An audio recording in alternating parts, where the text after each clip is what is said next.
Now, I have been discussing 4 fundamental attitudes that are found in the various religions of the world towards the human predicament.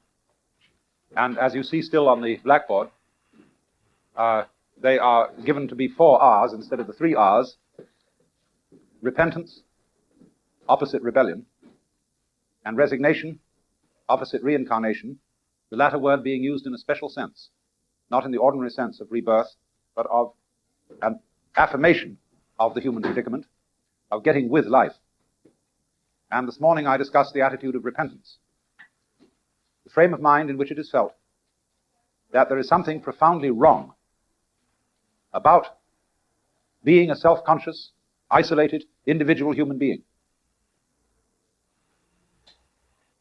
And I tried to show that when this attitude is carried to an extreme point, it results in your discovering that you are a total phony. And I said that the difficulty of the repentance attitude is that people don't carry it to an extreme point. And they use the attitude of repentance and the indulgence in punishment for whatever they think is wrong about themselves as a kind of lifestyle which assures you that you're in the right, because you hurt, and because you insist that you're wrong. I've sometimes suggested that the statement, "I am a sinner," is logically equivalent to the statement, quote, "this statement is false," unquote. Because you see, if that is a true statement, it's a false statement, and if it's a false statement, it's a true statement, and so on forever. And to say, "I am a sinner," is really the same thing, because it implies that the statement itself, since it is the statement of a sinner, is a sinful statement. And it's a trap called a double bind. And so I've often twitted my clergy friends about this, and to their great amusement, because the clergy aren't as bad as you might think, at least a good many of them. They have trouble in making it with their congregations. And they expect that their congregations will want the good old religion of wallowing in sins, because many congregations, I found out, love to be scolded. And if you make everybody feel temporarily guilty, but also make each individual feel assured that everybody else is more guilty than he is, this is an extremely much sought-after emotional experience. But the point that I was making was that if you pursue this idea of being sinful, of being phony, of being insincere, to its ultimate point where you discover that all you do and all you are is a big act, then this raises the question, you see, of what is reality? What lies behind phoniness? And so then and there you have an initiatic experience, because it leads into the discovery that the Upanishads call Tattvamasi, that art thou, that the real you is not the isolated conscious ego. That is only a game being played all over the place by what there is, Tat. And what there is coextensive with the whole cosmos and is the imperishable reality, and everyone is that. But the game, since we started on the premise that existence is a game, the game is hide and seek. The game is pretending that is not so. We then move on, you see, to another possible response. Not repentance, but resignation. I quit the game. I won't play it. There are all sorts of ways of doing this. But basically, this is an aristocratic posture.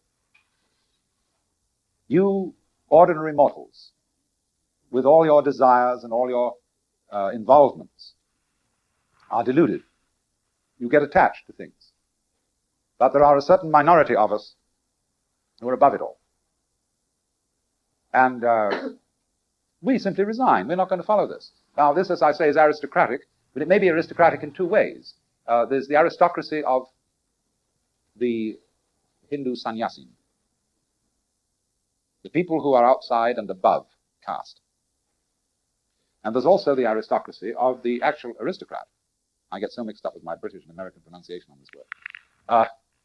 The aristocrat who comes on with the pose of always being bored, who has complete sang-froid, who is imperturbable. Kaiserling's study of this mentality is marvelous. In his book, Europe, the essay on Hungary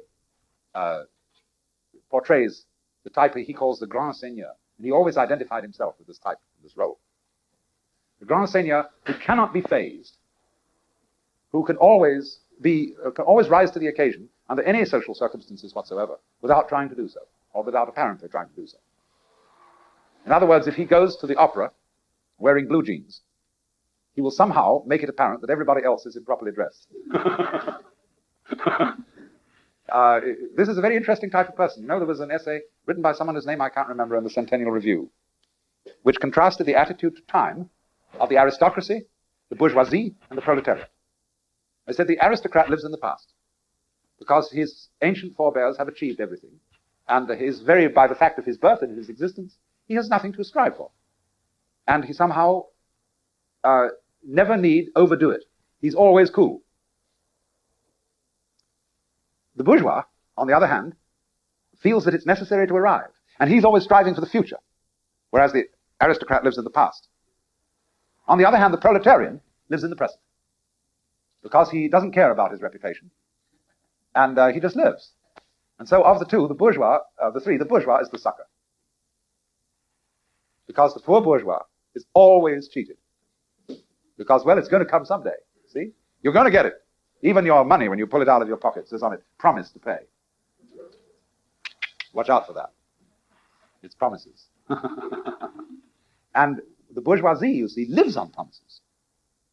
The whole economy, the United States being the great bourgeois country, is in a state of expectancy, of feeling happy, not on what you have, but on what is going to come.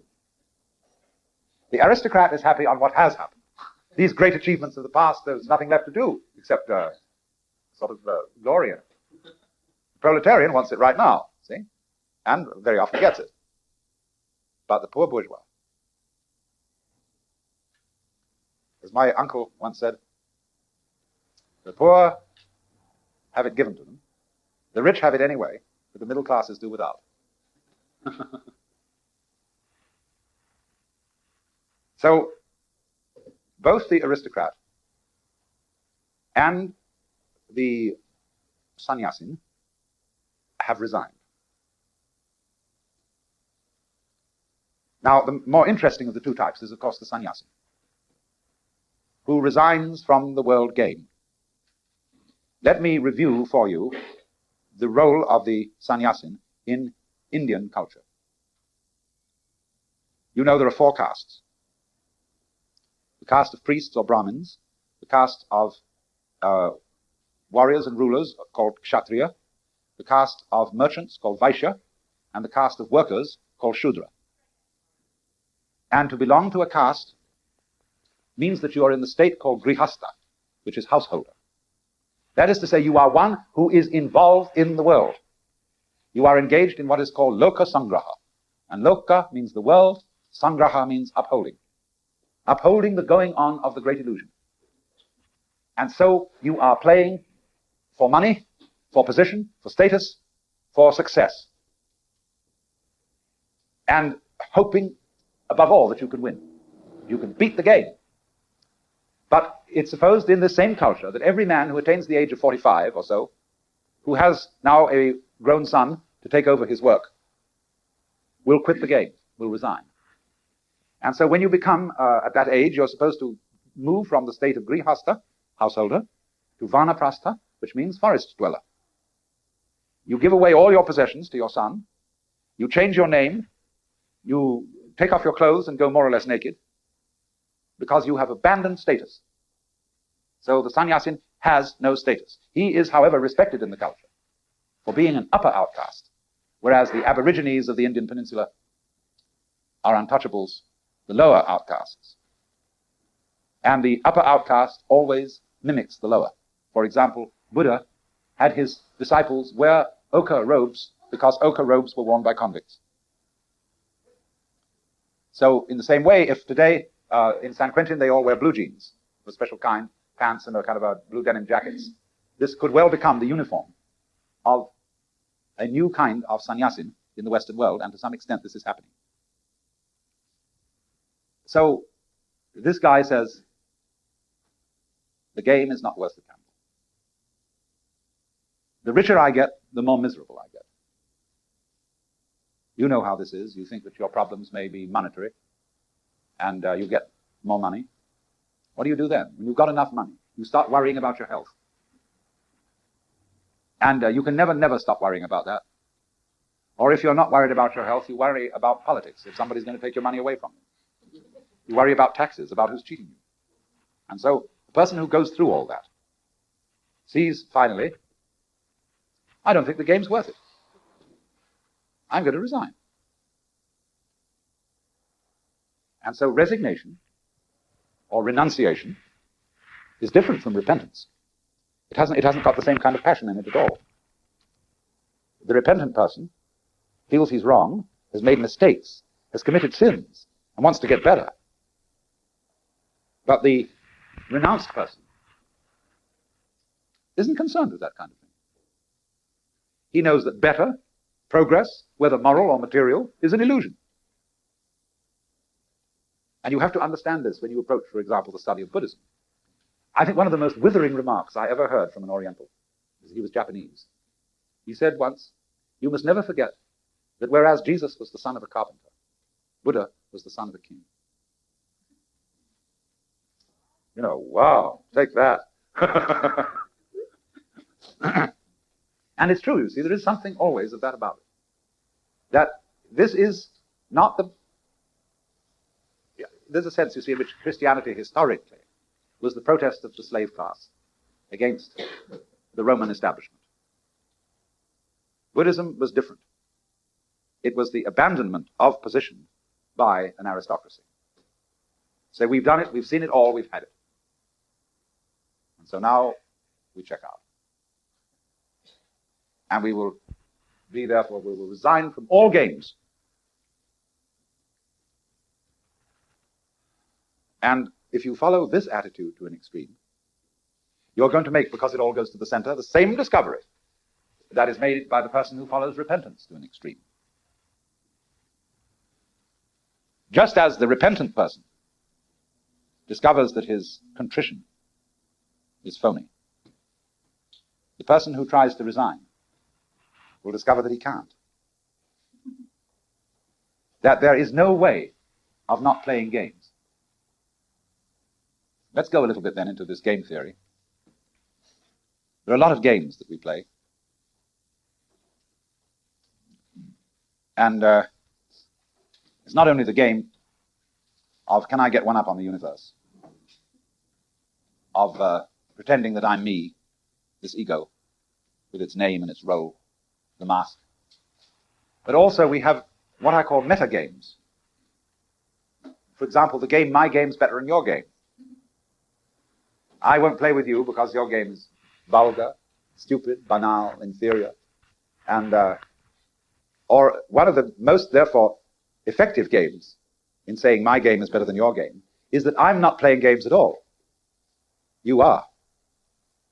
Now, at the lowest level, we find that in the form of, you're not sincere. I am sincere. You are fooling me, whereas I'm not fooling you. I'm being honest with you, you see. Now, that's a great game. And this game of resignation is a form of it. As to say, you are children playing with toys, and you haven't ever really woken up to the important concerns of life. You haven't reached the dimension of ultimate sincerity, or that is to say, ultimate reality. And in order to reach it, you have to resign from distractions. You hear a great deal in the literature about meditation, of getting rid of distractions, wandering thoughts. Well, you might ask, when you think about all that, what are wandering thoughts? What are wrong thoughts? What shouldn't I be doing with my mind? Well, they all say, actually, every day you think about this, and then you think about that, and your thoughts run on in an undisciplined way from one association to another. And you can't keep your mind fully on the job, or whatever it is. So you see, you're supposed to renounce that. Because that's triviality, all those wandering thoughts. They're not about the important thing. Now, what's important? What should you keep your mind on? Well, something. Just so long as you keep your mind on it. In an instruction, one of the Buddhist scriptures says about concentration, one may concentrate on a yellow square on the ground, on the burning tip of an incense stick, on your navel, on the tip of your nose, on the center between the eyes, or anything. And in a footnote, the commentator adds, but not on any wicked thing. And you know, that's commentators the world over. They never have any humor. So anything will do, just so long as you keep your mind on it. Don't wander. Stick to it. So wandering is involvement in games by this kind of definition. So then, you try to get out. Can you now get out? Can you stop competing with other human beings? Subscribe and hit the bell notification to hear the next part when it is uploaded.